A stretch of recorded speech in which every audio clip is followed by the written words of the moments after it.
আজকে আবার যাচ্ছি ঘুরতে। তো আমার বন্ধুরা কিন্তু অলরেডি আমার দোকানের সামনে এসে দাঁড়িয়ে রয়েছে। এই দেখো সেলিম, হাবিব আর এই যে রিয়াজও চলে এসেছে। তো দোকান থেকে কিছু খাবার নিয়ে নিয়েছিলাম। গাড়ির মধ্যে বসে, বসে খাওয়া যাবে। তো আজকে আমরা অনেক দূরে যাচ্ছি। প্রায় ৩৫০ কিলোমিটার আপ ডাউন হবে এরকম। তার থেকে বেশি তো কম না। ঠিক আছে? তো আমি দোকানে কিন্তু খোলা রেখে দিয়েছি আজকে, হ্যাঁ? দোকান বন্ধ নেই। আমার মামার ছেলে আছে। ও পারে চালাতে। আর যেই দামগুলো অসুবিধা হয় আমাকে ফোন করে জানিয়ে দেয়। আর ও কিন্তু প্রায়শই থাকে আমার দোকানে। আমি যখন ঘুরতে যাই ওকে বলি, ও থাকে। তো এইদিকে দেখো খাওয়া কিন্তু স্টার্ট করে দিয়েছি সবাই, ঠিক আছে? আর ও পাঞ্জাবি তড়কা খাচ্ছে সেলিম, আর এদিকে হাবিবের মধ্যে ২ জনের মধ্যে কথা কাটাকাটি হচ্ছিল। তো হাবিব বলছিল যে ওরা হজ করতে গেছিল। তখন ওই পাঞ্জাবি তড়কার ১ চেন নিয়ে গেছিল। একটা চেনের মধ্যে সম্ভবত ১২টা থাকে। তো আমরা রাস্তায় যাবার পথে বিরিয়ানি নিয়ে নিচ্ছিলাম, দুপুরের খাওয়াটা হয়ে যাবে। তো বিরিয়ানিটা কিন্তু আ সেলিম এই দোকানের সন্ধানটা দিয়েছে। মানে ওর কাছে এমন কোনো দোকান নেই, মানে বিরিয়ানির দোকান আশপাশে যে যার সন্ধান নেই, ঠিক আছে? সব দোকানের সন্ধান ওর কাছে রয়েছে।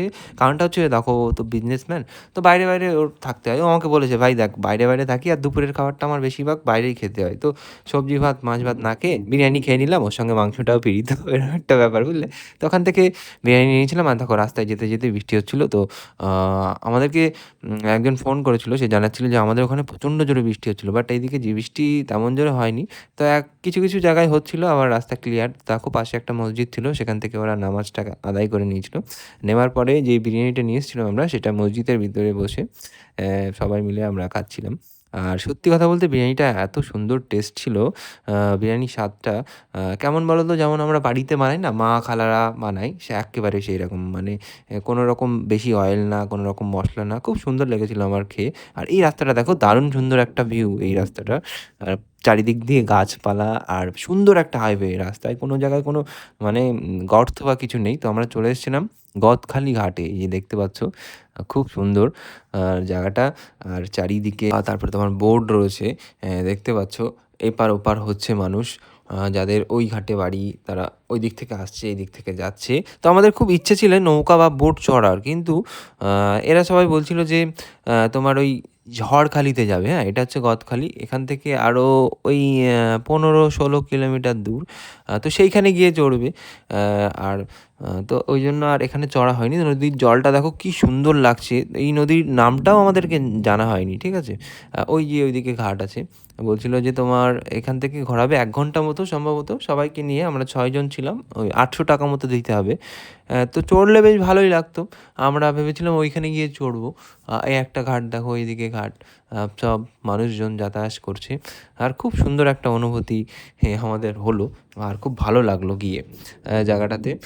আর নৌকো, সমুদ্র দেখতে কার না ভালো লাগে, তাই না? এরকম একটা ব্যাপার। তো আমরা টোটাল এসেছিলাম ৬ জন। তো এখান থেকে আমাদের দ্রুত যেতে হবে। তো যাওয়ার সময় আমরা নিয়েছিলাম আইসক্রিম। আইসক্রিম ১ম এ হাবিব বলছিল খাবে না, ঠিক আছে?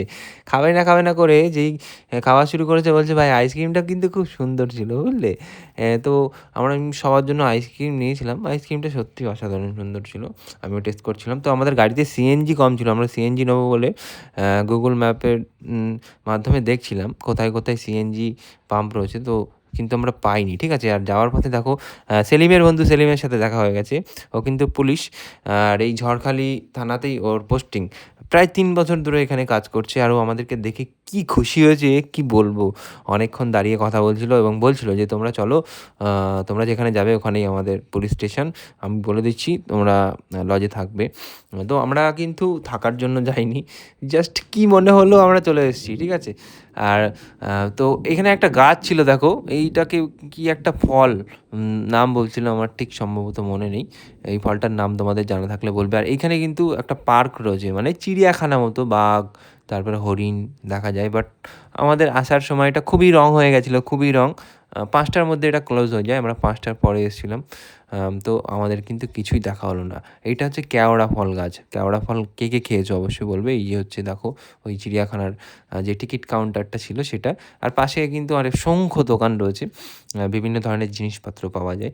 তো এইটা হচ্ছে তোমার ঝড়খালি ঘাট। এখানে একটা ছেলে মাছ ধরছিল। আর এখানে আমরা জিজ্ঞেস করছিলাম যারা এই বোটগুলো চালায়, ও ইলিশ উৎসব হয় না সুন্দরবনে? সেই ইলিশ উৎসবে কিন্তু এই বোটগুলোই যায়। আর ওরা বলছিল ৩ দিনের থাকা, খাওয়া সবকিছু ধরে ৳৩,০০০। এখানে বোটে করে নিয়ে ঘুরতে যাবে। প্রায় বাংলাদেশের কাছাকাছি মানে বর্ডারের কাছাকাছি নিয়ে যাবে।